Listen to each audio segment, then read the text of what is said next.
Marriage is not about finding the perfect person. It's about becoming perfected for the person that you found. Within the first 2 weeks, we realized that there was something strong here that was way beyond infatuation. There was purpose. There was purpose there. Can we rewind a sec? Sure. We were in love in 3 days, which was weird because I am a grown woman. It wasn't like he was on rebound. Right. I wasn't looking to get into something serious.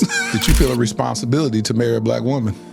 No. I didn't feel a responsibility to marry a black woman. I felt a responsibility to marry the right woman. Without further ado, welcome to the Dear Future Wifey podcast. David and Niki Winston is in the building. What do y'all know about the Dear Future Wifey podcast? I mean, the yellow couch is a place where you keep it real. It's a safe space. I can even lose my wig back here. And it's cool. How long have y'all been married? 17 years. I had been engaged to another young lady. God, spoke to my heart. He said, you can have good or you can have my best. And that's no slight on that young lady. She was wonderful. This show sounded a little shade there. Just because two people are good people doesn't mean that they're good together. David, who's your daddy? Dr. Bill Winston. Bill Winston is a pioneer. He's a faith teacher and preacher. He started the church, him and my mom, back in 1989. And now we own and operate a 33-acre mall. Y'all church is in a mall? It is. Yeah, but it's like in the whole a mall. Yeah, there's even like a restaurant, a grocery store. A grocery store? Which is the largest black-owned grocery store in Illinois. Did you feel like growing up you had to somehow fill his shoes? I didn't, and then I did, and then I didn't. Here's a full-grown woman, 2 kids, married and divorced. Older, got her own home and mortgage, and here's me, still in undergrad. What'd your parents think when they met her? So, Dear Future Wifey. Okay, scripturally, the Bible says your Father has already designed and purposed you. I experienced an invitation of God this morning. So you got to become an elite decision maker. Elite decision maker. He said, because you are one fleshly decision away from losing it all. Etched in my mind is what true submission to Christ looks like. I got to maintain that secret connection I have with God. I'm so full and don't want to belabor this letter. And I understand how important it is for men to disciple men, because if I didn't have that, I wouldn't be where I am today. I've traded worldly pleasures to live a God-centered life. The encounter I just had, I just need to rest in it. Help us to be considerate, creative, and courageous lovers. I love you. Your future hubby.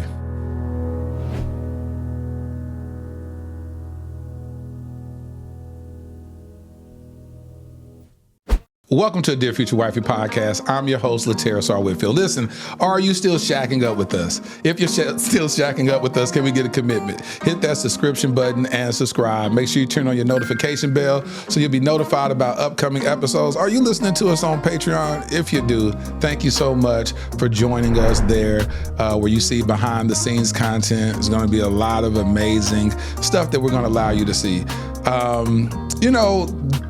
At the beginning of this year, I said that God imparted something to me, and that is to increase marriage rates and decrease divorce statistics, but provide tools so that we can do marriage differently. And I have a dynamic couple on the podcast today. A lot of times when I have guests on the podcast, I do a pre-interview, but just meeting them, they're so genuine and authentic that it wasn't even necessary. So without further ado, welcome to the Dear Future Wifey podcast. My homies, David and Niki Winston is in the building. Thank you so much. Thank you for having us. Listen, what do y'all know about the Dear Future Wifey podcast? I really appreciate how you're an encouragement. It's an encouragement to people who aren't married and want to be married, or who are married and want to do it better. And you show people's stories and the beauty of it. And what's better to encourage people but testimony? Absolutely. I mean, the yellow couch is a place where you keep it real. Yeah. You keep it authentic. It's a safe space. I can even lose my wig back here. And it's cool. Everything is cool. Let me ask y'all real quick. How long have y'all been married? 17 years. 17 years. Does it feel like 17 years? Let me ask David first. Does it feel like 17 years? Yes and no. Like I feel like we have the wisdom that compounds for the 17 years, but it doesn't feel like a long 17 years. Like it feels like a quick 17 years. Like we were just thinking about that just last week. Mm-hmm. Yeah. What about you, Niki? I mean, I know the answer is probably supposed to be no, but I feel like it feels like 17 years, man. Like, it feels right. It feels right. Yeah, yeah. I mean, like we've lived the life, 17 years of life, ministry, kids, all kinds of stuff.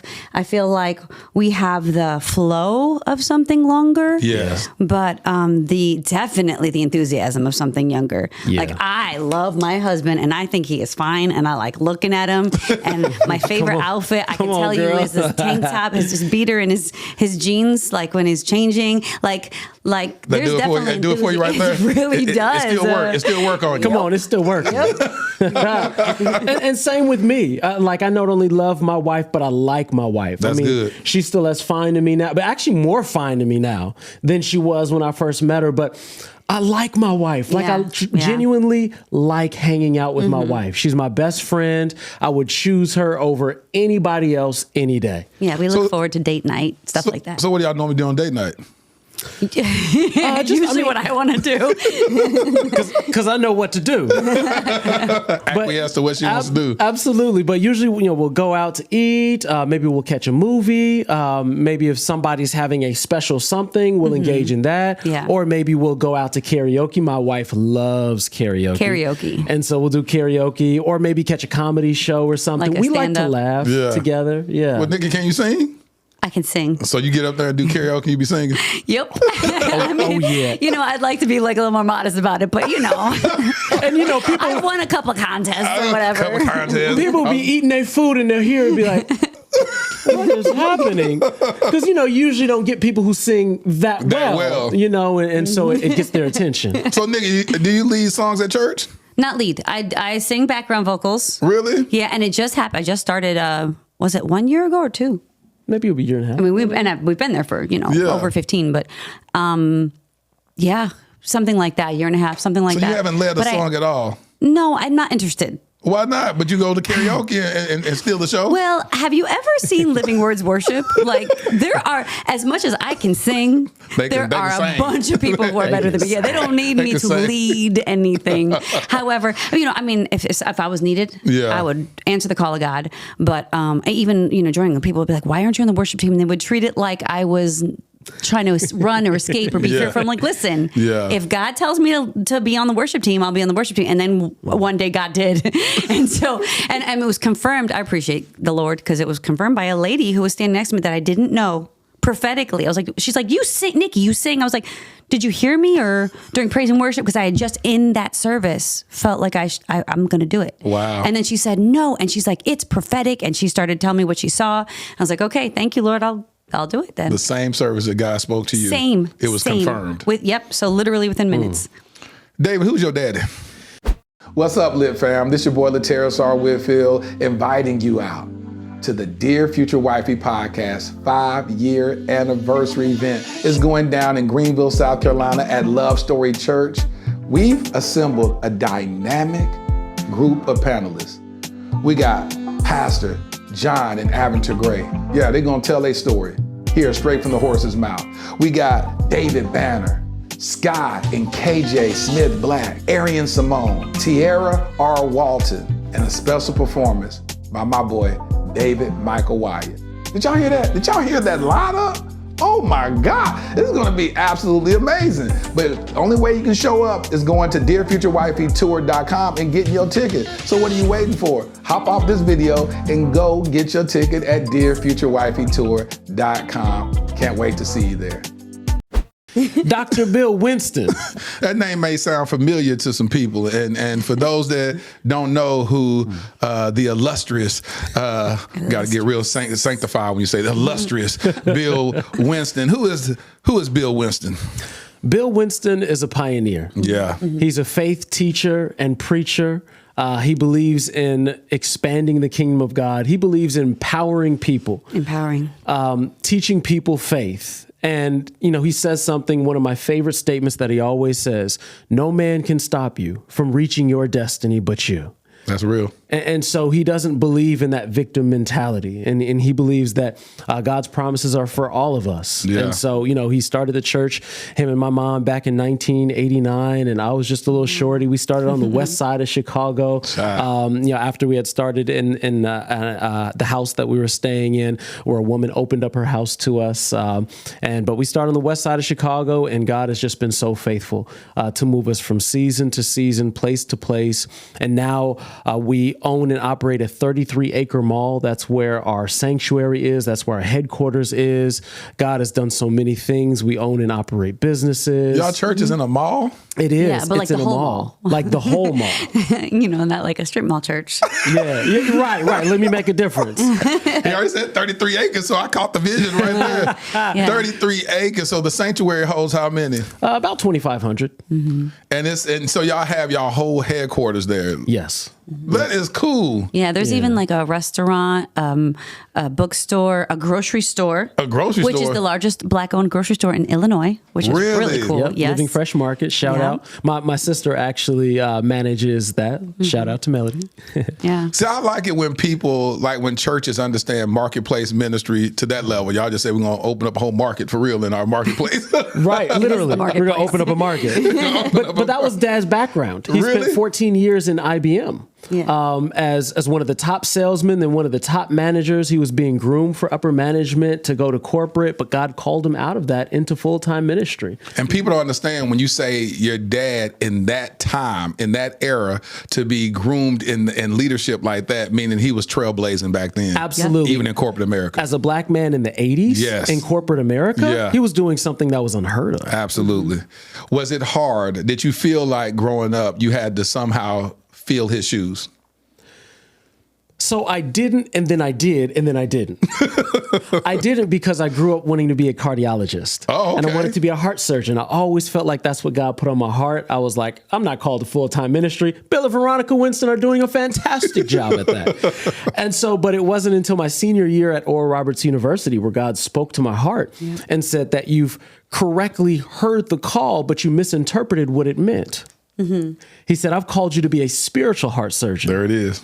And I was like, wow. And so God called me into full-time ministry, went to the School of Theology for a little bit, got married to my beautiful wife. We moved back to Chicago and started in full-time ministry and youth ministry. And so that's where the comparison started trying to hit. Mm-hmm. When you got called in the ministry. Exactly. Now I'm doing what my dad does. Yeah. Mm-hmm. And now how do I fill his shoes? And, God gave me a revelation that, you don't have to fill his shoes. You just continue to walk in the footsteps that he's already trailblazed in your shoes. Because your difference makes the difference. Mm-hmm. Your difference will bring you to your destiny. Mm-hmm. And so that's where I started to understand that, my uniqueness, my unique genius is the thing that God is counting on for me to take things to the next level. I remember when he was going through that, and he would preach about it a little bit, and he would do this illustration. We're teaching youth, and he would get like a really big jacket that fit somebody big, and then he'd make them take it off and put it on somebody small, or vice versa, or something. And it was just such a great illustration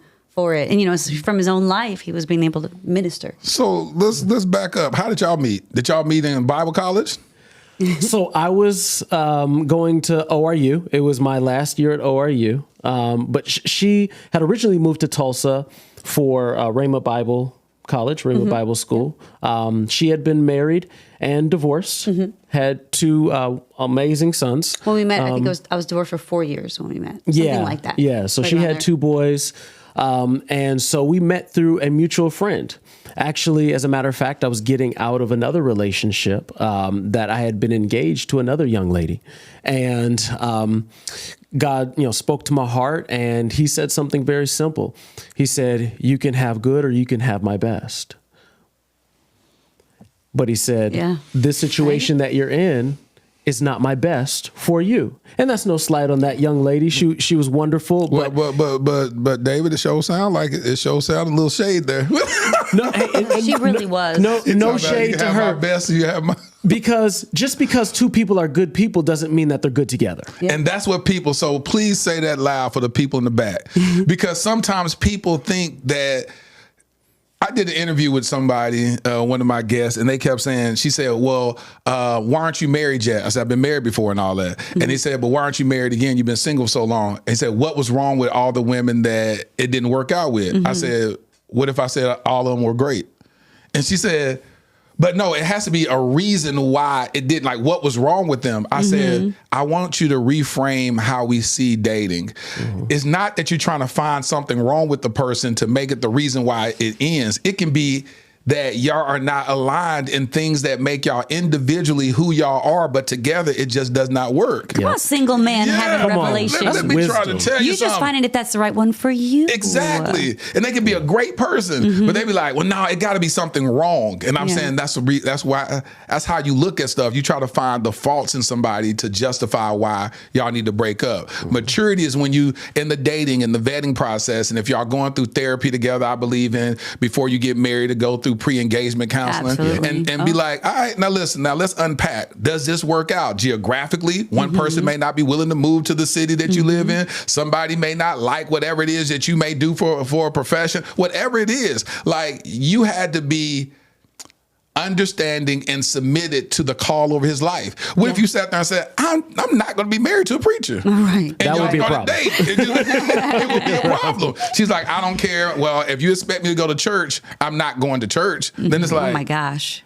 Niki, this just ain't gonna work. Niki, this ain't gonna work, Niki. It's just not gonna work. I love you. You cool. You cute. You're pretty, but it's just not gonna work. And you're a great person, but this is what God called me. What if you were a cardiologist at first and God called you to now deal with the hearts of people? And then she said, hold on. I didn't sign up for this. Right. You know, I don't want to be with a preacher. Whatever that is, it can cause a divide and the dissolving of a marriage just because she's not on the same page. But I think it's really important that people should know going into a marriage, they're going to change. Because if you hear a lot of people like, that's not the person I married, they change. It's like, if they didn't change, that's a problem. Something would be wrong. That's a problem. You have to expect to change. And okay, so now I'm with you and we're going to change together. Facts. And I'll give you wisdom and you give me wisdom and we'll kind of work on this together. We'll figure out what that change looks like. But he's definitely changed. And I'm so with it. So you so with it? Yeah. I am. Also, I know this is your podcast. No, I want you. This is our podcast. But you said pre-engagement counts. I love the idea. So there are people, there's actually a couple I'm thinking of right now that I keep in like, hey, you guys, we should talk. Let's talk. Can I talk? You know, and they're not engaged yet. And you know they're going to be. Yeah. And it's like, why doesn't give the world the revelation? Pre-engagement counseling would be so worth it. We should let's normalize pre-engagement counseling. Let's do it. It would be so beneficial. Because think about it. Before I go, think a man goes make this investment, whatever his income level is, he goes buy this ring with the hopes of you saying yes. And then what if you do say yes and y'all get engaged? He can't get a refund on that ring. And the next woman sure don't want him to recycle it and re-gift it to her. You know what I'm saying? Yeah. Well, listen, it didn't work out with her, but listen, I can't get my money back for this. Like, okay, so I think our reasons might be different, but that's a good reason. That's one of the reasons. But the main part was to make sure that we can excavate whatever issues that may arise before you go down the journey of getting everybody excited that y'all getting married and y'all haven't dealt with the core values that are not aligned with each other. Like, let's deal with that. And the truth is you're committing to marriage at that engagement. So and let's put on the end of that, you're also committing to the future growth of that person. The future. To the evolution of that person. Like when I got married to you, I didn't just get married to who you were presently. Right. I got married to who you also will become. You better teach, David. Yeah. And so when I'm signing up for that, I'm signing up for a work in progress. And so are you. Yes. And I think a lot of people want a finished product. Yeah. But marriage is not about finding the perfect person. It's about becoming perfected for the person that you found. Yeah. It's about continuing to grow and allow that other person space to grow too. There it is. And then what you're talking about, the perfect person who's perfect for you. Facts. Who is that? You can be an amazing person, a great person. Yeah. I just recently saw someone divorce a good person, but they weren't good perfect for each other. Yeah. What did you learn about yourself coming from your previous marriage? And then put for reference, how old were you around this time? I was 19 when I got married. You were young. So really a lot. I mean, coming out, first of all, I had daddy issues. I didn't know that then. So I learned that. I went to, there's this thing that he went to. The thing he went to where he got called to ministry, it was called an encounter. It was actually at Greenwood Christian Center, which is now Transformation Church. Oh, so okay. We used to go, and they had them pretty regularly. They had women's ones, men's ones, college age ones, just different ones. And it was this really cool process, 2-day process of just kind of cleaning it all out and filling it back up. Yeah, it was like layers of the onion. Yeah. So say that to say, I didn't understand how, like the depth of how you could do it, but I got to forgive my dad, my stepdad, like all the people. I mean, everyone that was associated with the things that were not clean, that were not. I got to do all that, and it was a very deliberate, painful, difficult process that was awesome and powerful and empowering. And like the moment I did it, it changed everything. And, you know, so I think what I learned was I tracked it wrong, and I was seeking out a father figure, really. You know, and that's kind of, I got the you can imagine the type if for someone who's like that. I mean, I liked attention and, as she giggles, and I got it and, I got too much. And so, you know, I really learned after that marriage, before David, I went through a process of wholeness, which I know you'll appreciate. 'Cause like you're a proponent of just becoming whole. And I think you kind of touched on it, but being whole is not being all 100% better and you're never going to have to be hurt again. Being whole is having gone through a process and then having the tools for whenever the next person hurts you or offends you or whatever's going to happen next, whether it's a romantic relationship, hopefully not, or just, you know, we're family and friendships and stuff. So I learned how to heal, how to forgive, how to boundaries. I learned about boundaries, you know, right when I left. I was like, the week I left, I was getting a lot of phone calls and forced conversations that were not good conversations. And his mother said to me, you need to have boundaries. Now that was 23 at this point. And I was like, what are boundaries? This was like 23 years ago. Yeah, we and so she had to just tell, right, we know it now. Yeah. She had to literally tell me what boundaries were. And so she, you know, and now, I mean, I teach this to people, come up with a few and don't, you keep them. I tell you what they are. If you can't keep them, I have to keep them. Yeah. So I would, you know, one of them was, they were all related. You can't yell at me. You can't call me names. And there was one more that was very similar. And so it would happen. And I would say, okay, well, when you can talk, be more friendly, we can talk later. And I'd hang up. And I would like to say that's how I acted every time. But it was, you know, I tried. It was a journey. I got there. It was a journey. It took about 2 years. And he got it. He was keeping, for the most part. Yeah. There was occasional, you know, the boundaries were kept. So those are huge things to learn. To learn how to forgive, how to be clean, how to be whole and heal, and then how to create boundaries and keep them. Yeah. I feel like that was a young age. I mean, at that point, I was 24, 25.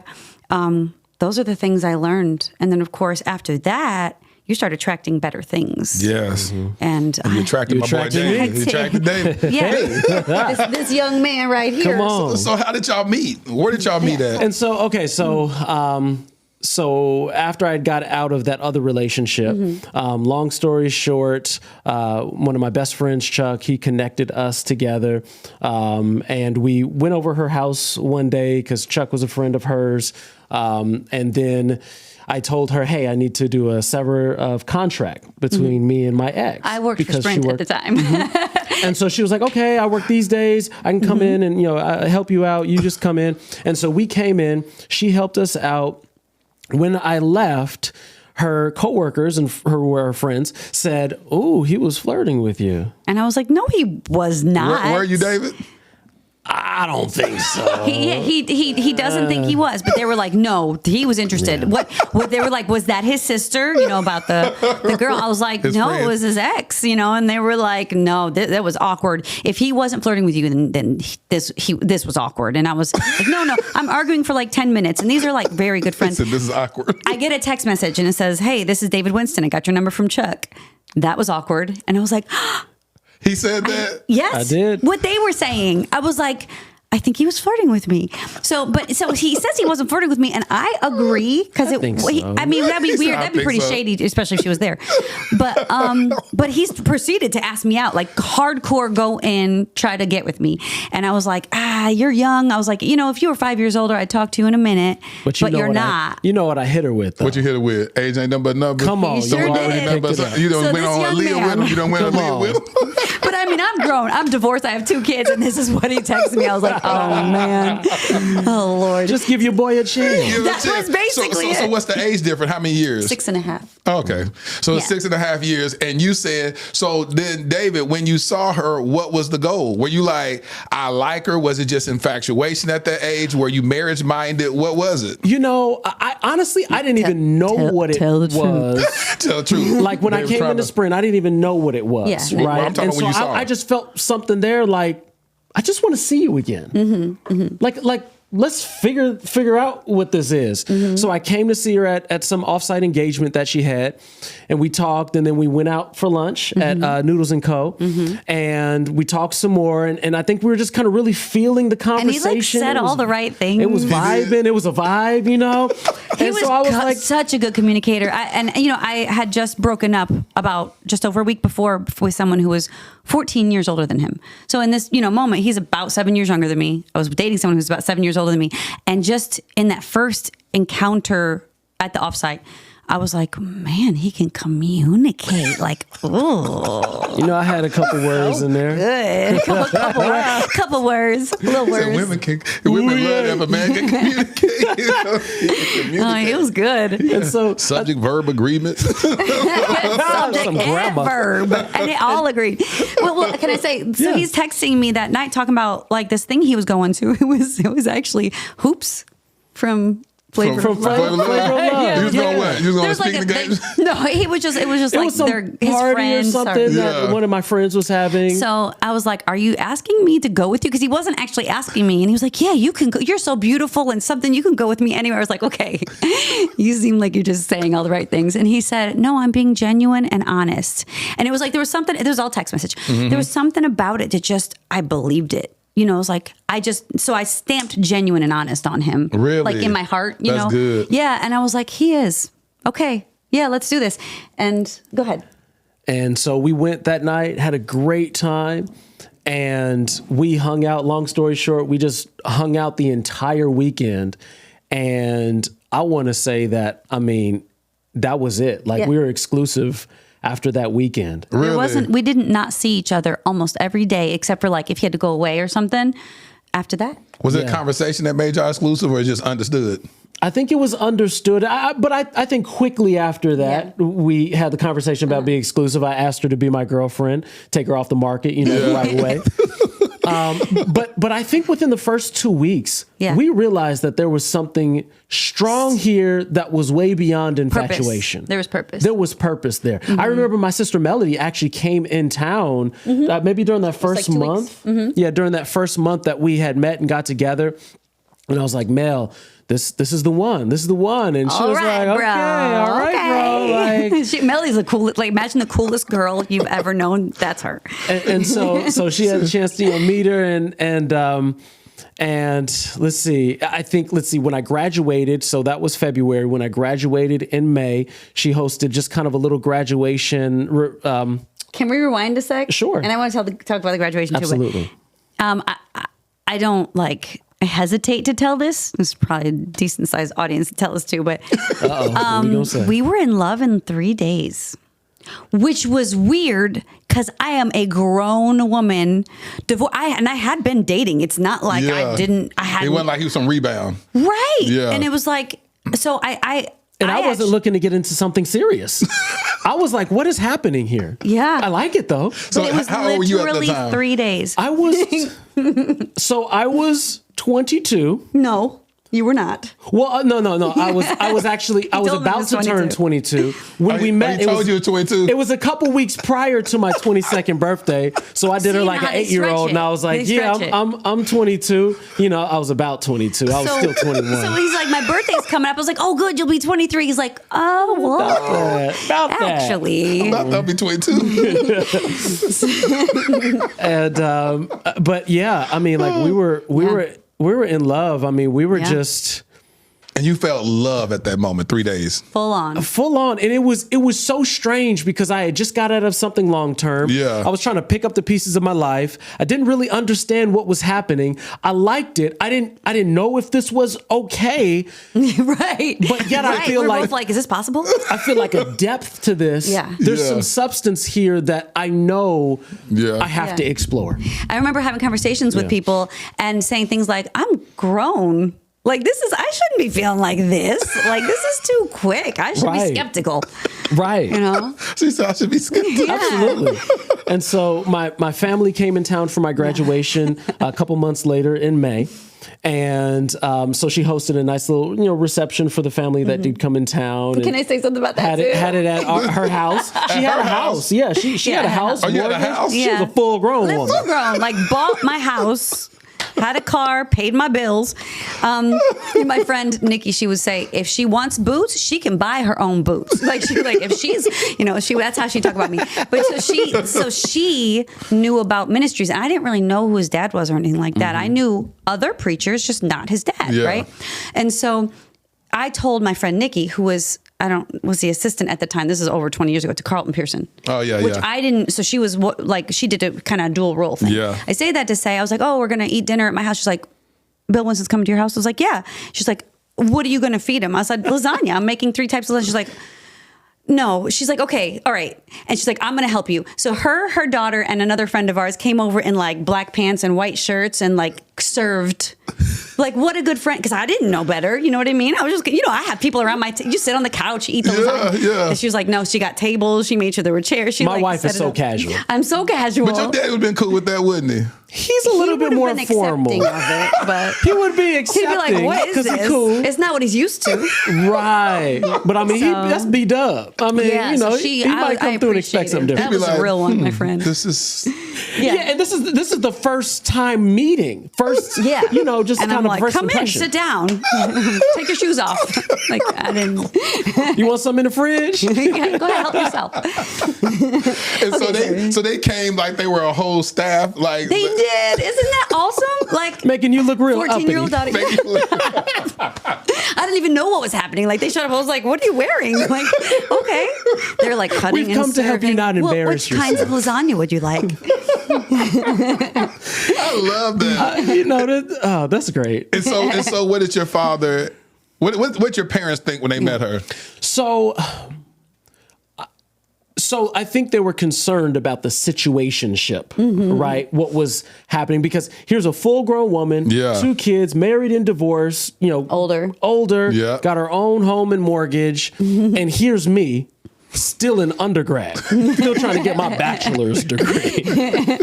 And so I think they saw us in different parts of life. Yeah, stages of life. In which it wasn't like we disapprove of you as a person. It was more like the stages of life that you all are at don't quite seem to match. That's what I'm saying. And so they were concerned, if I could say that. They were like, the complexity of what she might have going on. There's a baby daddy. I mean, there's different issues that she's had to face that I'll now have to face. Yeah. And I think my parents didn't quite imagine that as the ideal situation for me. And I don't even think they verbalized it in that detail. I just think it's like, that's the obvious reason we're not sure about this, Yeah. So really, my mom came around because I think she really saw the purpose behind it, the love that I had for her, the love that we shared together, and how we really were seeking God about this, and that we really felt deeply that this was something that God had for us.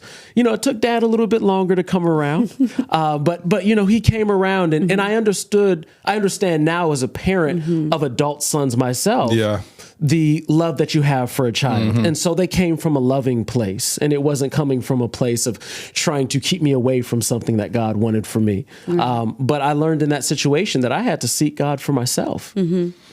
Yeah. That's so powerful. Niki brought up an interesting point when she walked in, and I said, have y'all seen any episodes? You said you went and watched the episode with Manyetta, and to see how my platform may handle interracial dating, interracial marriage, and whatnot. And I told you some episodes that I had, and it was interesting because for my Valentine's event, the event was called A Celebration of Black Love, and I posed the question to the audience: is Black love exclusively between both partners being Black, or can Black love be with one partner being Black and the other person being a different race? Almost unanimously, there's about 2 or 3 people that didn't agree with it, but most people said as long as one person is Black, it's still Black love. Wow. It shocked me. That shocks me. We've come a long way. So let me tell you what, if you asked me about it, I would say out of respect, I would say 2. Yes. And I understand it, and I very much support it. You know what I mean? If you say to me, I exclusively want to date inside of my race, this is what I prefer, this is what I want, and for whatever reasons, I'm all for it, and I will help you find somebody too, because I know a lot of people. but I didn't. Yeah, I didn't expect. I didn't either. And so I'm just trying to be respectful. And then I allowed them to debate it. I said, all right, now you tell me, why is it exclusive? And this white man stood up. Well, his wife came up. She said, my son-in-law is Black, and as you can see, we're white, and he loves her so much, and this. All she was talking about is that he's a Black man loving her daughter, and that's Black love. And it was interesting. I said, okay, it's interesting. I was just letting people, but that's not what it's meant. Yes. Okay. And so I had somebody else, they stood up and they said, I don't believe Black love can be with somebody outside your race. That's not Black love. You can call it mixed love or whatever, but it's not Black love. Black love has to be between 2 partners that are Black, you know, and then people started debating and talking. And I love that healthy dialogue, because it allows, like David said, have we evolved as a people where we can respect that? And there's no right or wrong. You know what I'm saying? Sure. If you want to date exclusively Black, marry Black, or whatever your race is, that's preference. That's your choice or whatever. And so my question to you, Niki, when you said that, I don't really see that as that, what has your experience been while you were dating? Had you ever dated a Black man before? Yes. All right. So how has your experience been? Do you get eyes when you're talking about 17, 18 years ago? Were you experiencing people like, Yeah. Well, so first of all, I was raised in New York. Okay. So it's a different It's a melting space. pot. Yeah. I mean, it was the beginning of, anti-segregation laws, and how it was like the start, right, of that. And so you can feel it and see it while you're there, And I'm not talking about the city. It wasn't the city. It was Syracuse, Central New York, a little bit of Long Island. I have family in Brooklyn, and there's still lots of racism, especially honestly with the older Italians. Which I am Italian. But when you get into, I would say, my generation and younger, it's different. It's so no. I don't recall ever being judged or feeling judgment from it. Having conversations, yes. And then, of course, in the past 5 years, I've had to be. There's more carefulness that you're you're noticing and being more respectful of people's feelings and things like that. So if I said about Black love, I'm being respectful of what I think was intended by the term Black love. Good. Do I have it? Yes, I have it. And not just for my husband. I mean, like, my culture, my community is almost exclusively African-American. I have one white friend, legitimately. Really? One? Yes, one. Real friend. I mean, I have lots of people I really, really like, right? But I just want to celebrate with you, if that's what you celebrate. You know what I mean? I just support. I support. She on the team. Yeah, I really am. She invited to the cookout. I've gotten that. I've gotten a lot of honoraries. But like when I say, I hope I'm not just, but I am an ally. When I say ally, I don't mean I'm just respectful.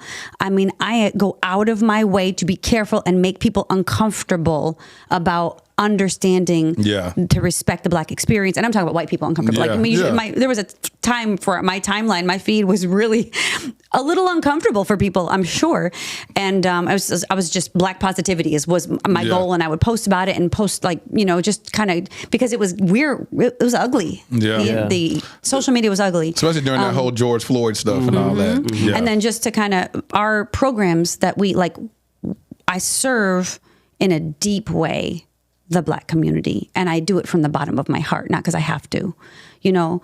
And so I'm with Bill Winston. Yeah. And empowerment, whatever I can do, and however I can be an ally, I'll make myself or other people uncomfortable. I don't care.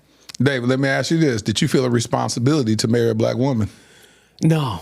Why not? You know, I think think about who your dad is, this, pro-Black, leading up. You were talking about how great of a job he did uplifting Black people to make sure he comes from that era. You didn't feel no responsibility coming from the Chi to be married to a Black woman. I didn't feel a responsibility to marry a Black woman. I felt a responsibility to marry the right woman. Mm-hmm. Because as much as we are loving of our heritage, of our race, wanting to uplift Black people, understanding the Black experience, wanting to empower others, the way my parents have taught me, it's been so ingrained in me that it's kingdom before it's race. Yeah. And so this is just our skin. This is our house. Doesn't mean that I'm looking down upon my experience as a Black man, as a light-skinned man, right? Yeah. But it does mean that there is a value system that goes even deeper than my skin for me. And so when I thought about marriage, you know, I looked toward who's the right person and not necessarily who's the Black person. Even though I completely understand how other people might have their different views. And I respect that. There's nothing wrong with that. But for me, and I think that God actually prepared me for my wife with that mindset and with that value system. Because if I didn't have that value system, she would have walked right past me. So had you dated, she said she dated Black guys in the past. Had you dated Black women in the past? Oh, yeah. Yeah, I dated Black women in the past. I've dated probably 3-4 different races. Like you're the whole United Nations. Yeah, got the United Nations, got the UN. I didn't discriminate. And his dad,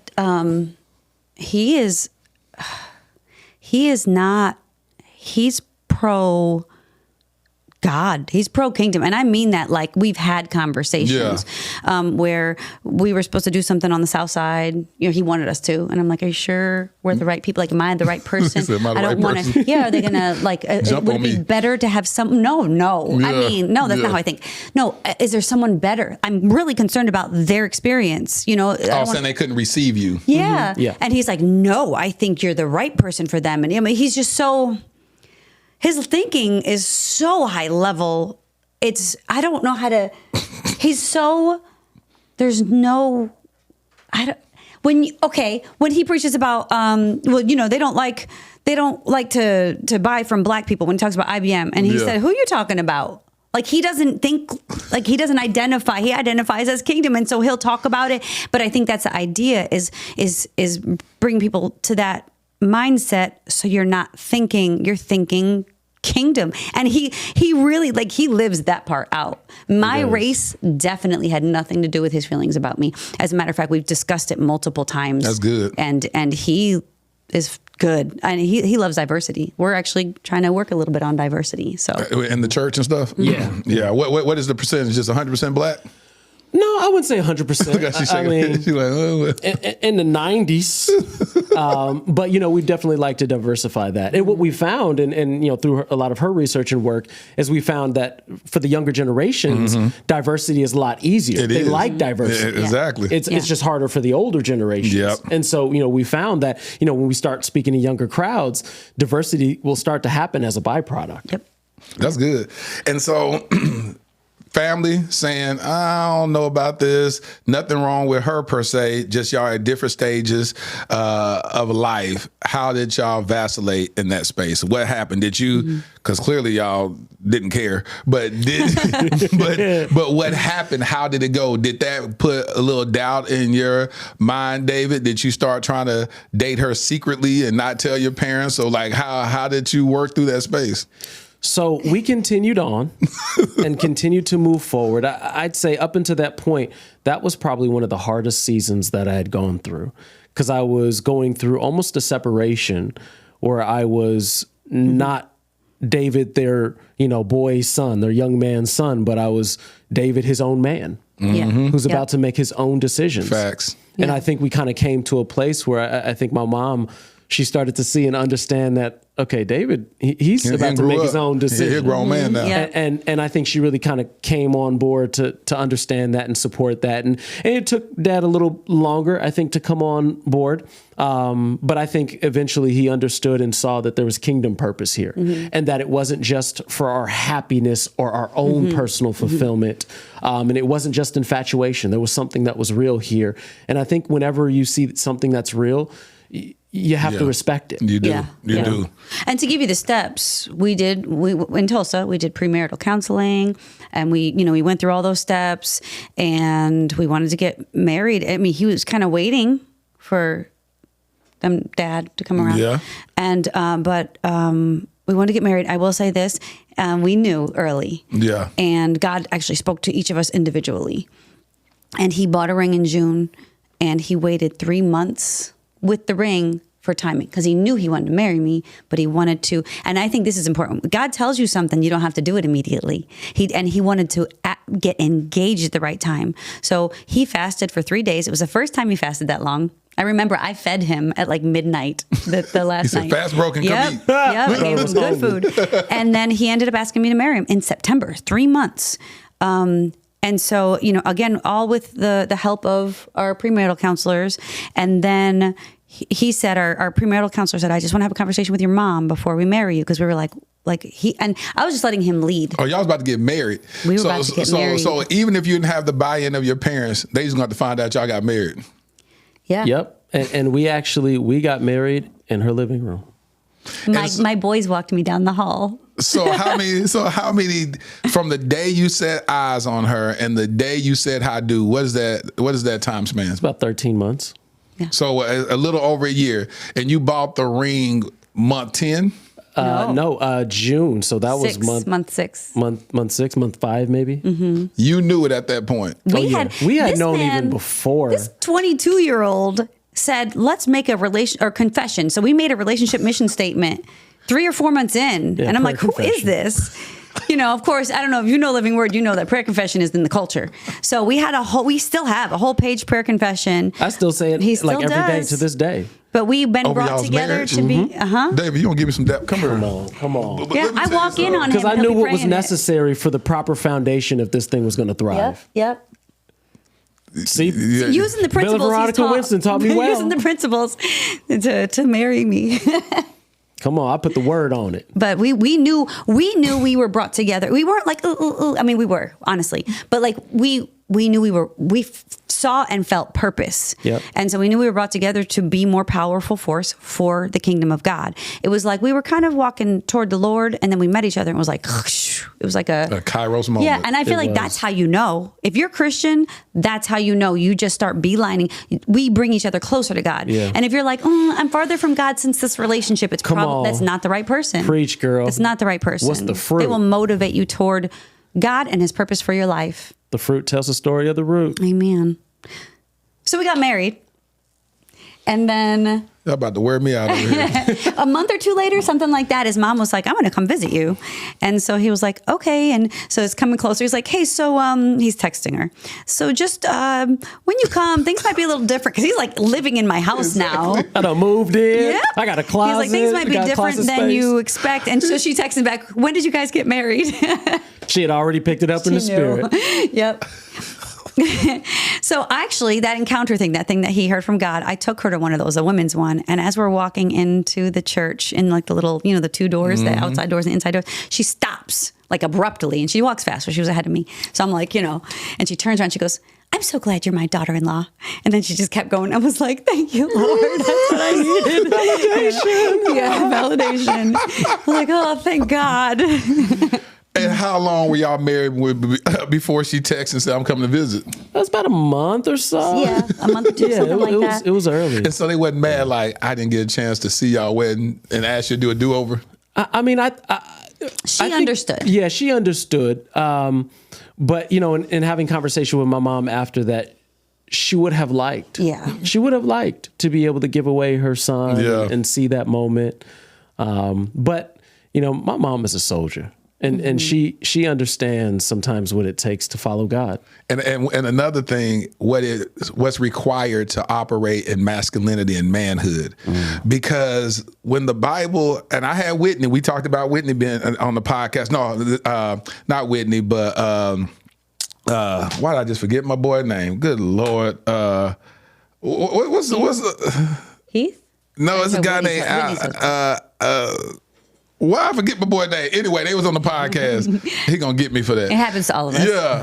They were on the podcast and they had to forsake all others. Yeah. They had to get married and their family was in alignment with it, but it was some other people that wasn't. But that's what I mean by, as a man, you don't need people's permission. You know what I'm saying? It's saying if God gave you a word, think about it, man. If Noah got to build the ark, he didn't need everybody else buy-in for that. You know what I'm saying? He said, well, first of all, are y'all agreement? Because I know I'm finna be building this ark. It's going to be a lot. It's going to be taking over the whole neighborhood. Like, are y'all cool with this? You know what I'm saying? Yep. He was like, God told me I got to do it. He had to be called crazy. He out of his mind. Why is he building this? It ain't rained in no time and forever. Why are you doing this? And he knew he had to move by the voice of a God and the word of the Lord. And so in that, did you feel a sense of remorse that the way you may have pictured your wedding day, both of y'all, because that's a grieving process that had to take place while y'all are getting married, knowing that, man. Yeah. Dang, I wish I could have had this. The whole thing. Yeah. Did y'all grieve that process while y'all were doing it? Or were y'all just like, wide-eyed, bushy-tailed, we just... He probably didn't. He's an introvert and he loves less I'm people. an introvert, and I was like, this is a perfect situation. No, I'm just one kidding. friend there. It wasn't perfect, but I certainly didn't miss all the pomp and circumstance and everything. But I think as I got older, we got older in marriage, I got more mature in my thinking, I started to understand how someone would miss it. And that can be a very sensitive time and a moment of celebration. And I know she felt differently. Yeah. I had said since we got married, like, oh, in 5 years, in 10 years, I want to have a wedding. I want to have a wedding. I want to have a wedding in, Chicago, when we got there. But it was fine that I was like, you know what? I don't want this anymore. Like, I'm too old. Let's just have a party. Then I'm an extrovert.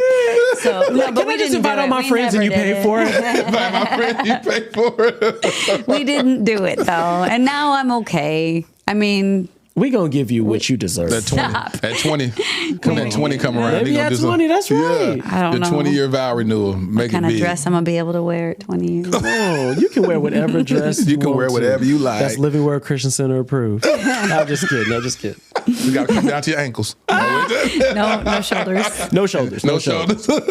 Can't see your neck either. Come on. Holiness still right. Holiness still right. What did you think about that, being married to a pastor? Well, I went to Rhema. I know it, but that was cool. But so was that? But in your mind, were you thinking about that? So when I met him, it's kind of funny. When I met him, he said what he was going to do, and I was kind of like, oh, okay, I guess that's going to be before he becomes a pastor. Like, it was just obvious. He's obviously a pastor. It was just before he and when you're called to ministry, like I went to school for Bible school, and obviously got like kind of delayed, right? I got divorced, and just things were weird. But I was still like, I was always like singing on the praise and worship team or something, doing something, like even at Greenwood. Yeah. I was on that praise and worship team when I was with him. Before I was with him, and then when I was with him. And I'm saying that to say, I just knew, even like when there was people that he knew and they were all like, finally, Like ever, finally you received the call or you heard it. And I was like, okay, whatever, y'all, sit down. So it didn't. It not only didn't bother me, but that fits for me. Yeah, that fits. All I want is to help the body of Christ. Yeah, and Niki loves church. I love she church. Loves. I mean, like she would hang out in church as long as I let her. If I was single with no kids, I have to drag her out of church sometimes. Like I'm so hungry, like my body is seizing up. He'll be like, he'll grab me right here, like Nicole. Please, can we go home? Can we leave, please? She's like, oh, okay, hold on, one more person I have to talk to. I really do. I could sit and watch choir rehearsals and just sit. I like church. Even, like with Kenneth Copeland, he'd go like till 11 at night and I'd be like, yep. So marrying the pastor was perfect for you, huh? Give me like coffee. That was God's best for you, huh? I love it. Yeah, this worked. But it's funny because he went to that thing that where he received the call. And I was really, really encouraging him to go to the encounter, right? But when you go there, you get hit hard with some God stuff. Like he'll talk to you, he'll change your whole life at these things, right? Because you just wide open. Yeah. So I was at his house waiting for him to come home from it because it was a college age once, and I wasn't college age, so I couldn't go. And I was at his house waiting for him to come back. And come I'm as like, a professor. Yeah, TA. Right. Serve. Can I serve? I don't remember. I can't say what I was doing, but in my heart, in my mind, I'm like pacing his floor because I'm like, what if God tells him to break up with me? I was so concerned God was going to tell him to break up with me. So he walks in the door and his face is red from bawling. Like I knew he was crying the whole time. And I was like, oh no, he's going to break up with me. And I just was so ready for it and just scared. And he was like, then he said he had to call the minister. I was like, oh, cool. Yeah, you're fine. I imagine going to a church event praying that God don't have your person break up with you. Oh my God. I wanted him to go to hear from God about his life, but I did not want him to hear that. Let me tell you how many times that has probably happened. Like, Lord, I'm going to go to this conference, but don't you be talking to me about Tyrone, okay? That's my man. I waited a long time. It happened to me on one of them. Yep, I went through like 3/4 of it, just kind of like acting like the thing that I needed to get rid of wasn't there. And then finally I was like in our small group and I was like, yeah, I know what I need to do. And thank God you paved the way for your boy. Oh, thank you. Mm-hmm. So listen, as having kids, how did kids shift y'all's marriage? Did y'all face any difficult time? Did y'all have any struggle conceiving kids, or even like it was? She said no, that was easy. No. My wife has been uniquely designed by God to have kids readily. Yeah, it's just like I might be able to get pregnant. Nope, I'm pregnant. There was actually when I Lily, can think it and she'll get pregnant. Yeah. So I had the two, and he was an amazing stepdad, and we can go back to if you want to talk about that. But got pregnant with Joshua. I even know where that was. Like that's how like much the fertility and just kind of knowing who you are. But Lily, we were actually, I know where we were. We were in Miami on we were taking all the youth. We lived in Chicago at the time, taking the youth to a mission trip. And I was like, I feel like I probably got pregnant last night. On the mission trip. I mean, we had our own room. We're adult, we're married. I was on my own mission. He was on his own mission. To be fruitful and multiply. So I said to him, I'd never had a child on purpose. Like I'd never gotten pregnant, not a surprise. That's on purpose. I was like, hey, the next day I was like, do you think we can start trying to have a baby soon? Like I just wanted one to be planned. And he was like, oh yeah, sure. It was time. Josh was 1. He was on the mission trip with us. I'm glad I discerned correctly that morning. Yeah. What if I was like, I don't know. Are you sure? And then she ended up pregnant. Yeah. And so it was like 1 was mostly planned. Mostly. But yeah, no, that was not a problem. As a matter of fact, I mean, just full transparency, maybe this will help somebody. I don't think you mind. But when Lily was 5 months old, he got taken care of so we could be free. Yeah. And so it's wonderful. I do mind, actually. He highly recommends to people. Yeah, you just told the world that. Well, You're welcome, world. I mean, we're helping married people, right? Helping married people. And it's like, it was the best decision awesome. ever, though. Yeah. Because, we're free. So, right? free, baby. I mean, I'm not young, but I could still get pregnant. And imagine when I talk about it, like, oh my hey, what if I get pregnant? Oh my God. See, that's his reaction. He gets scared. People be like, do you want to have more children? I'll be like, God, no. We love our kids. We love all 4 of our children. I could not imagine having a baby now. And I'm like, I'm open. So did you plan that y'all want 4 kids? Yeah, I think we wanted a few. Yeah. A couple, I guess. Like it was definitely, we didn't want just one together. Yeah. I think we wanted. But it was like we had, and it was the first girl. Yeah. Our last one was the first girl. Like, especially after having Joshua, now having 3 boys. Yeah. We wanted to try another time to have a girl. Yeah. And then we're like, okay, we got it all. So what were you looking for? Because this is real good for people who already have kids as a woman. What were you looking for? And did you even have the framework to even discern what to look for, and not just a husband, but in a father? Because now you're looking for someone to cover your kids as well. Yeah. Well, I mean, so I got to see, because I had kids, how he was with them. And it was like... No, that's what I mean with the kids you had. Yeah, he was just so... And this is what I was looking for. So engaged and focused, and he'd look at them, and he'd pay attention to them, and he'd listen to them. And I remember one time, I think... Were we engaged when they were trying to give you advice? I think we were engaged. Okay. And they were like, and don't yell at her. And he's like, okay, don't yell at her. That's pretty good advice. And don't say mean things to her. And I mean, that was like how they were advising him. It was the cutest thing, but it's like he was just always paying like attention. 6 and 7 at the He'd time. play with them. He don't say mean things to her. Yeah. I mean, and it was just very like this engaged, loving, I'm right here present with you. Not like, or anything too rough, or you need to be like this. He was understanding of how they were in the moment and what they were like. And I don't know, he was just, and I appreciated honestly that he let me take the lead on a lot of things. Like he'd listen to me. He was humble about parenting, because I've done it. Like, I know where we're at. I know some things. And so he was coachable in that way. And he was just so loving and warm and present. Was it hard for you to acquiesce to a man now being a father to your kids? Because you know how you raised them a certain way, and you like, hold on, no, you may be a little too hard on them. You may be doing, and when discipline comes as a factor, you're like, hold on, no. He may say, no, I need to spank him. You like, no, we don't do that. We talk. I spanked though. So we spanked our little last, especially the girl. Josh got spanked. Josh only needs spanking. Josh needed spanks until he was like 4, and then he was perfect. But no, I was pro spank.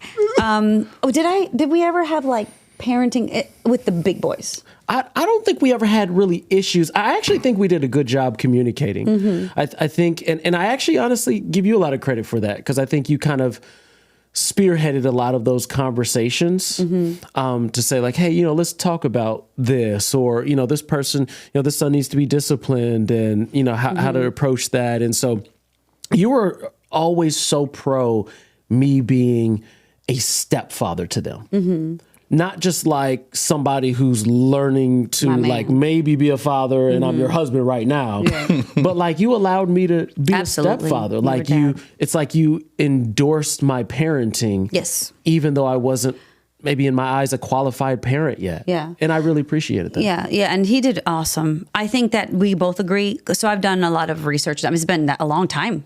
And we both agree, because I've worked with step parenting groups and learned some things that I think we both would have done a little differently if we had known. Yeah. But it wasn't anything crazy. It wasn't like damaging to our kids or anything.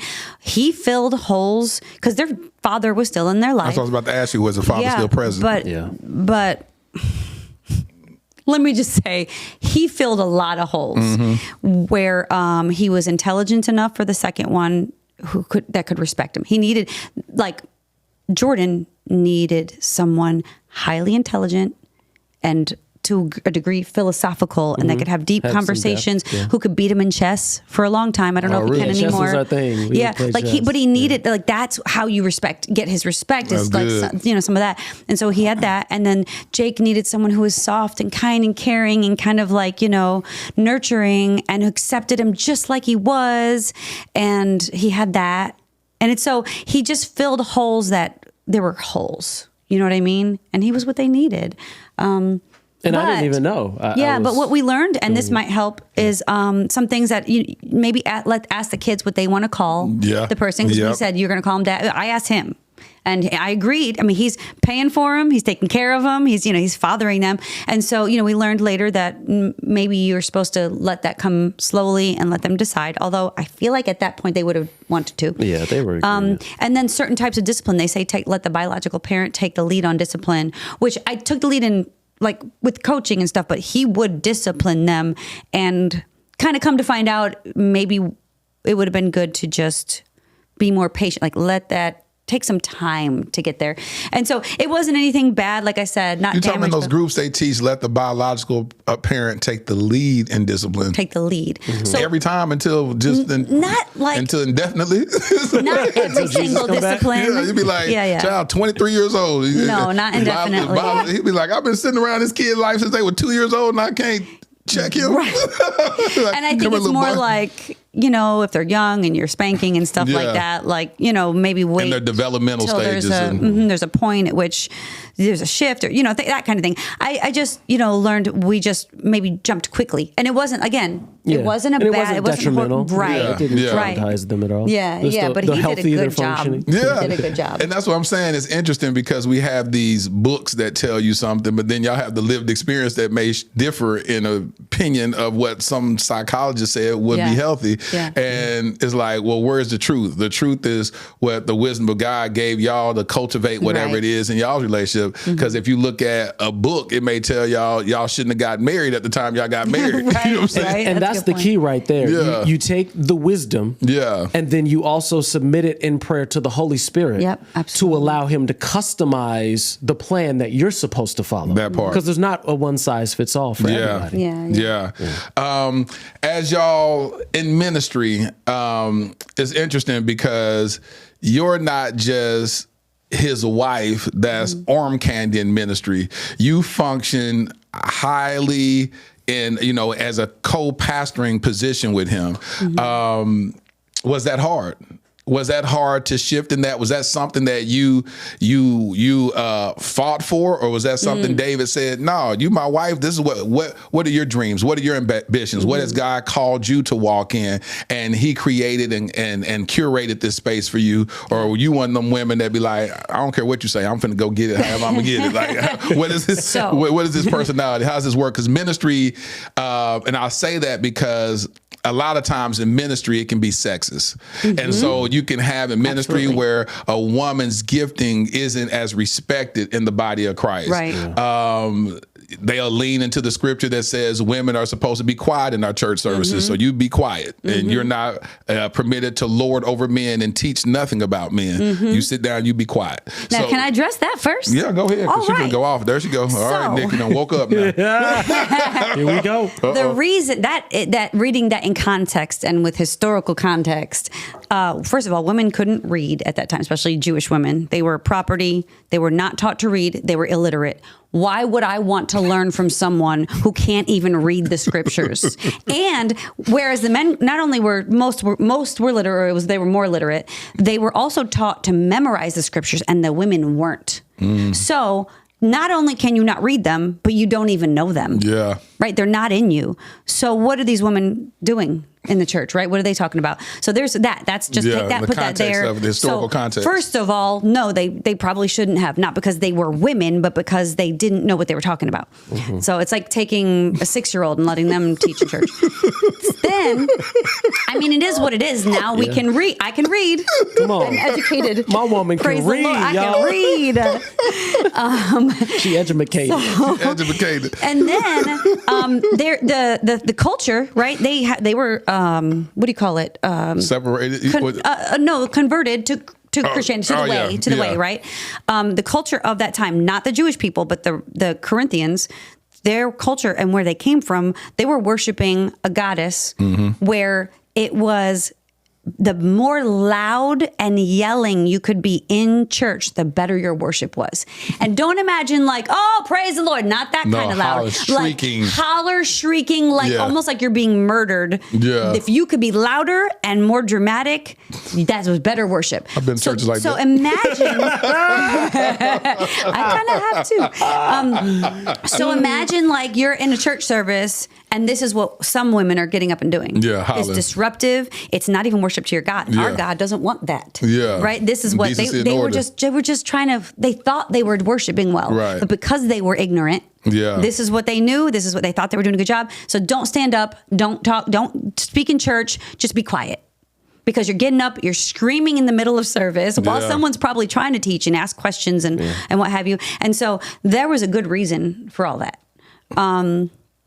That being said, you asked a bunch of other questions. So was it hard for me? Yeah, was it hard for you? Was it that you feel like, what did God call you to do? We talked a lot about David being called. What did God call you to do, Niki? So there were things that were hard. My husband doesn't make it hard. I'm called, I think, if I had to put like a one word on it, it'd probably be leadership. So, you know, there's like three types of pastors. There's the leader, there's the shepherd, and there's the teacher. And I'm definitely a teacher, but I definitely have a leadership, I want to say probably leadership anointing. Yeah. For sure. Just checking to make sure I'm, you know, that and co-signer. Absolutely. 2 or 3 witnesses. Sure. 2 or 3 witnesses. So, and of course, teacher. And honestly, when I say that, people are like, really? That's surprising. I feel like you're a shepherd. So I definitely am called to that role of like, taking care of the people. Yeah. And so he has definitely embraced it. There's been things that are hard kind of from the outside, right? Not our congregation. I feel pretty accepted and embraced, even my leadership embraced by the people that I get to serve, which is awesome. I'm teaching a leadership class for the Bible Training Center at the church, and I got one of the biggest classes I've seen. Yeah, it was really, I was so honored, honestly. And most of them were youth leaders, not most, a whole bunch, which made me feel even better because I've been leading them. So they're learning leadership from me. And I really appreciate that. Yeah. There's a couple things about David that like we have to kind of keep an eye on. And one is that he's an introvert and his personality type is the thinker. And so they naturally, he has done an amazing job, like kind of working on this, but they naturally are like on an island. They don't delegate and they don't necessarily, they say, oh, this is my responsibility. I have to take care of it. It's more of an obligatory thing. Yeah. So I have to kind of remind him, like, look outside. There are people, even not just me, just people, delegate, give this to somebody else. You don't have to do all that. Yeah. You know, so that sometimes just kind of will come into play. And then, of course, and he'll tell you this, what he's seen all his life, how ministry works. He has to consistently think outside of that. He wants it, but you have to remember it. You know, like if the culture you were raised in, you know, and I'll let you kind of speak to how that works. I don't want to just put words in your mouth or. No, I mean, I think you said it well. Yeah. And I think you do an excellent job leading and discipling. You know, people really respect your leadership. And I think that, you know, people have been able to see your heart behind, you know, why you want to lead. Yeah, and she really has a heart for the local church. What did you see in her? And did you have this mindset when you saw her? Was it just like, oh, she's a beautiful woman, she can be my wife and the mother of my kids? Or did you see purpose? I know you talked about doing purpose work with her, and you said, I see this convergence of these two minds come together to, I always say 10x the vision that God has given me. Yeah. Did you see that in her? And then as God began to make it more clear to you, that you go, oh, God called you this. God, I see you're operating in this. Did God give you vision over your wife? Yes. I felt it, but I didn't quite have language to articulate. Right. Mm-hmm. But I felt like there was definitely an amplified anointing between us to be able to benefit the body of Christ. Mm-hmm. And so I didn't quite know all what that was for. I didn't know how to unpack that at that stage. But in every season, I think we've started to see, and we've seen in every season, different parts of us kind of unfold and bloom and flourish, which has caused us to also have to encourage each other, right? Mm-hmm. Because with growth also comes discomfort. Mm-hmm. comfort and growth are not synonymous. They often cannot go together. And so, as she's growing, I'm encouraging her because there's some discomfort or some, maybe there's resistance. And likewise, she's doing the same for me. And so it's been a wonderful journey.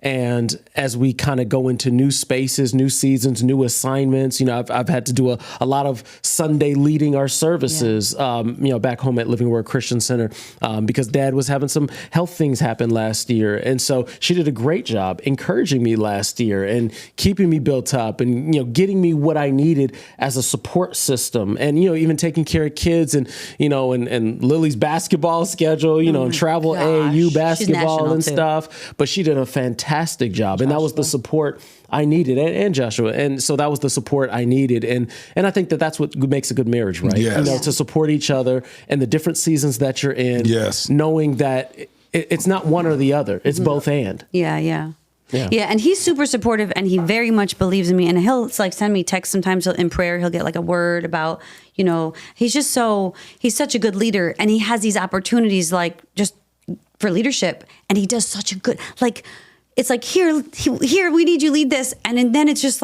there couldn't be anyone better for this. He's such a good leader, and I've learned a lot from him because, as you can probably tell, we're different. We're opposite personality types. Right. Literally, when we score, opposite. And so where my weaknesses are, I've gotten to learn from him, and he is my boss. So even in my employee reviews over the years, he's like, okay, don't ask all the questions at once. If you have questions, just ask 2 or 3. He's so careful about how he adjusts, but I learned so much. That's got to be the hardest thing when your husband is your boss. I love it. No. But he has to be careful about how he say it because he's I'm talking to you as your boss, and I got to be sensitive as a husband. But I mean, honestly, I look forward to that feedback because he gives me usually 2 or 3 things to work on, and I feel by the next year, I'm worked on it. I did it, yeah. And so I love his feedback. He's the kind of leader. I hate to admit this.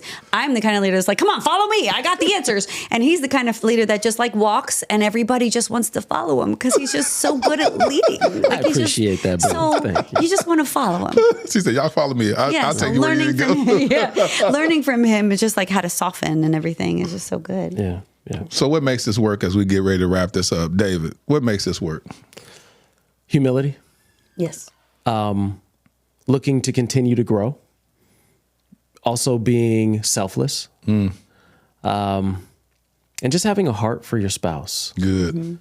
I think that, when you continue to want to grow, you'll get better. And I think your spouse will want to get better as well because they'll see you putting in the work. So I think putting in the work is what makes marriage work. Good. Yeah. Niki. Good. I definitely. What makes this work? Yeah. Sorry. Humility. Don't try to repeat after him. No, I mean, I say I married him because of his humility. And you said how genuine he is. I love genuine, when you said that. But I literally married him because of his humility. And I'm attracted. I mean, he's fine. He looks amazing to me. No, really. I really like the way he looks. Look at him. I mean, he's so fine. If you took my crushes, my celebrity crushes growing up and mixed them together, the baby would have looked like him. But I mean, it's true too, right? But his sense of humor is what keeps me attracted. I just want to, he's so funny and he thinks I'm so funny, which makes him attractive. So that's just something. He thinks I'm funny. For me, I think knowing yourself, really, so I'm a big proponent and I like to teach and learn personality styles, types, behavior styles, things like that.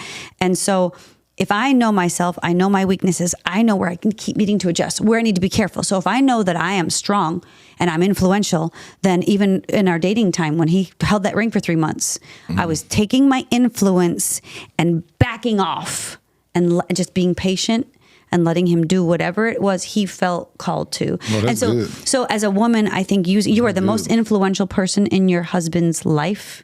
And so you need to use your influence to help him propel toward purpose. And sometimes, you help hold him, you can be patient, and then you help, in the wisdom that God has given you for him, use it for his good and for the anointing on his life, protect the anointing, and then for the purpose of God on his life. Well, Niki, I can't just let you just say that and let go.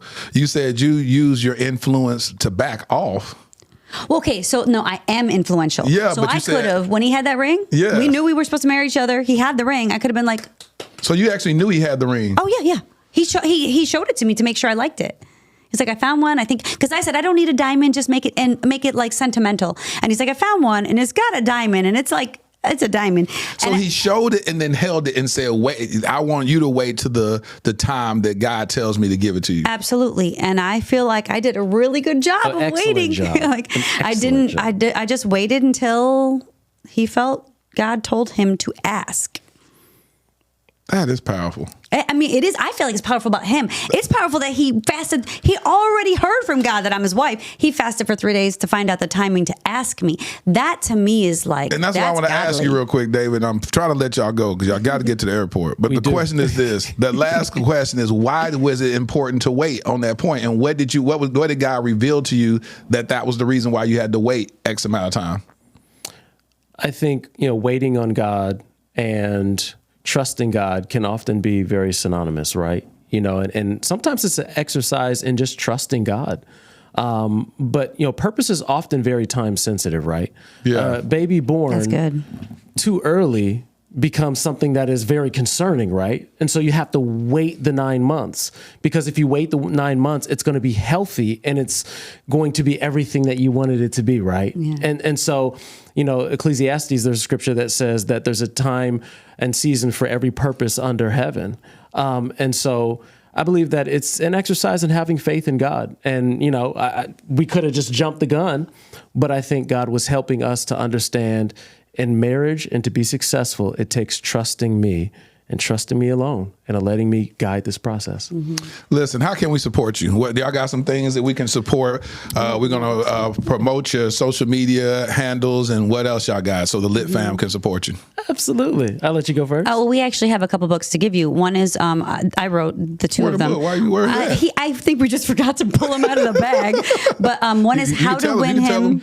You want to get out of the bag? Yeah. How to Win Him and Keep Him Happy, Secrets to Becoming an Amazing Wife. It's heart work. You would love this book. And I actually recommend, I've actually seen reviews online where men buy it for their male friends to kind of see what you're looking for. But it's about forgiveness. Don't Be Eve is one of the chapters about the influence, right? Man's 3 basic needs. But it's a lot of heart work, how to let him off the hook. Like when he apologizes, you know how some women don't do well with that. You just walk right. Yeah, come on, slide over here. Just hand it. And then you can get on camera. We see your hand.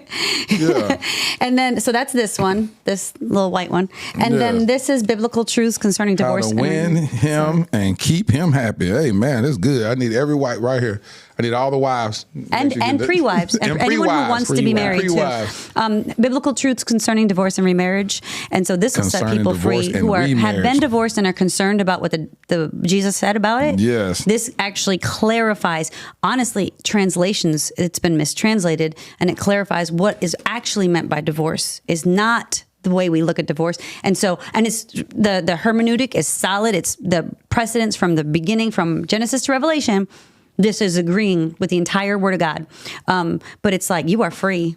You don't just have to be like, okay, well, I guess it's covered in the blood, I think. Yeah. Right? And you don't have to judge anyone ever again either. This is a good conversation because I just had this conversation with a friend of mine who said that she, on her podcast, she had talked about it.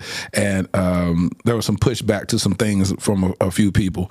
Same. Yeah, so that's actually why I did this. Yeah. And I also was on the oversight. I was under oversight of like doctorates in theology and people who could back it, say, yep, this is correct. That's judging good. it. Do you want to? And also, I have a book called Authentic, The Confidence to Be Yourself, The Courage to Release Your Greatness. And it talks about how to overcome insecurity. Yeah. Oh, when you turned it has some embossed in the back. Fancy. Yeah. And so I have this. We wrote a book together called Strong in Spirit, which is a 5-minute preteen devotional for boys. Mm-hmm. And then also I have another devotional. That book right there. I like that cover. Yeah. That stuff's subtle back I have there. another devotional for youth and young adults called Winning in Life, 30-day devotional for building strong faith. And you can find all of those books on Amazon. You can go to my website, davidswinston.com, and you can find me on Instagram, Facebook, Twitter, which is now X, at David S. Winston, or on my YouTube channel, David S. Winston, and have a lot of great things going on there. So check us out. This cover is fire. But my name is spelled Niki, 1K. That was my only note. Niki 1K. Niki 1K. Niki with 1K. Listen, thank y'all so much for showing up. I hope this was a pleasant experience for y'all. Thank you for the gems that y'all dropped. What was a quote you said earlier about the root? And the fruit reveals the root. What'd you say? The fruit tells the story of the root. The fruit tells the story of the root. Listen, thank y'all so much. I see why this works. I see how y'all love is kingdom work. I see what y'all are doing. Y'all are such an amazing kingdom couple. I love how y'all acquiesce to each other's personality, how Niki is more of the fiery, talkative one, and David just sits back and just watch you shine in all your glory. And then you respect his position. And a lot of times when you feel like you may be overstepping, you'll look at him and get his buy-in. Is that cool? Are we okay? He sit there like, yeah, baby, you got it. You got it, baby. You read us well. I look at all this. I study people. I study people for a living. So I love how the temperament of y'all's relationship works. Thank you. And the root of it is respect. And so in this whole conversation that I see is a beautiful exchange of respect. And that's what makes this marriage work. Hey, y'all give it up for the Winstons, y'all. Stay tuned to the end for a letter to my future wifey. Been writing these love letters to you. Ladarian, thrusted suddenly into Child Protective Services in 2015. My nephew, Black, a boy. The likelihood of being adopted outside of kinship, slim to none. Armani, 16 years old, Black, a boy, with 5 years in the foster care system before I even knew his name. The likelihood of ever being adopted, yep, you guessed it, slim to none. While Ladarian and Armani were trying to survive and barely thrive in an overpopulated and underfunded foster care system, I was living my own life, doing well professionally. Having been a single father with a daughter who at that point was doing well in college, it was my time to live my life, right? Wrong. I felt unsettled, tireless, agitated. There are just too many of our Black children stuck in ambiguity and in the limbo of the foster care system. In 2017, I legally adopted my nephew, Ladarian. Fast forward to 2019, I had no ties to this other young king, but I felt God instructed me to adopt him also, and I obeyed. Starting over with parenting should have been enough, right? Working with various foster care and adoption agencies to help bring awareness to the countless young Black kings in the foster care system should have decreased my agitation, right? Joining the board of directors of Advantage Adoption, an organization that helps find permanent adoptive homes for children in foster care, should have led to some type of resolve, right? No, not at all. None of it felt like I had done enough. I now realize that every one of those experiences was laying the fundamental foundation for my life's mission, Kingdom Royale. Kingdom Royale will be a luxury, state-of-the-art home for foster boys. Our first location will be in the Dallas-Fort Worth Metroplex. We will utilize the whole person approach that instills identity, empowers them to advocate for themselves, and enlightens them regarding new perspectives and limitless options that they thought were impossible. Though the young kings will attend the local public schools that are in proximity to Kingdom Royale, our at-home curriculum will broaden their worldview through participating in the arts, attending various cultural events, learning about and engaging in multifaceted discussions about current events and even relevant historical context, introducing them to gardening and landscaping and even caring for our animals on our farm and on-site stables. We just launched our Startup Capital campaign with the goal of raising $2.8 million. Now, why $2.8 million? Well, in 2017, I created a web series in which I performed random acts of kindness for targeting the homeless community. One of the most notable successes was that one of the videos went viral, garnering 28 million views. However, one of my biggest regrets is that I didn't raise a single dollar to help in implementing a more sustainable plan for the homeless community. So throughout the years, with much remorse, I reflected on not maximizing that moment. I knew if at that time, just 10% of the viewers donated $1, we would have raised at least $2.8 million that could have really established long-term support for the homeless community, or at least started a long-term initiative to do so. This is my do-over. This is our new beginning. Together, we can attack this at the root by specifically helping our homeless Black boys who are already disproportionately represented in the American foster care system. I'm Laterras R. Whitfield. I've been nominated for 3 regional Emmys documenting my work with the homeless as well as my personal adoption journey. Despite those accolades, the greatest award for me is truly providing the infrastructure for a transformed life. Visit kingdomroyale.com for more details. Crown a king and make a donation today.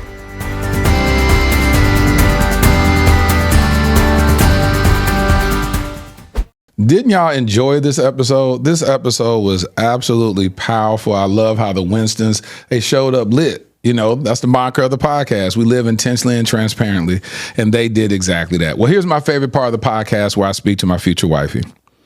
Dear future wifey, the word of the Lord has drawn us together, guiding us steps long before we ever knew each other. I have found the one whom my soul loves. Song of Solomon 3:4. You are not a mere chance encounter, but the fulfillment of a love spoken into existence by the one who writes our stories. As a lily among thorns, so is my love among the daughters. Song of Solomon 2:2. In a world filled with fleeting affections, your love stands apart, pure, unwavering, and deeply rooted in truth. I cherish the thought of you, a woman whose heart beats in rhythm with his, whose love will reflect the beauty of God's design. Our love will be a covenant sealed by faith, strengthened through trials and purified over time. Set me as a seal upon your heart, as a seal upon your arm, for love is strong as death. Song of Solomon 8:6. It will be a love that endures, that mirrors Christ's love for his church, steadfast, sacrificial, and unshakable. I eagerly await the moment our eyes meet, knowing that when they do, I will recognize you as the one I have prayed for all along. Your future hubby. I hope you enjoyed this episode of the Dear Future Wifey podcast. Remember, be lit, live intentionally and transparently, and don't stop loving. Make sure to subscribe to our Dear Future Wifey YouTube channel. We're available on Apple Podcasts, Google Podcasts, Spotify, and Stitcher. We welcome your support. Simply share our podcast with your friends and family.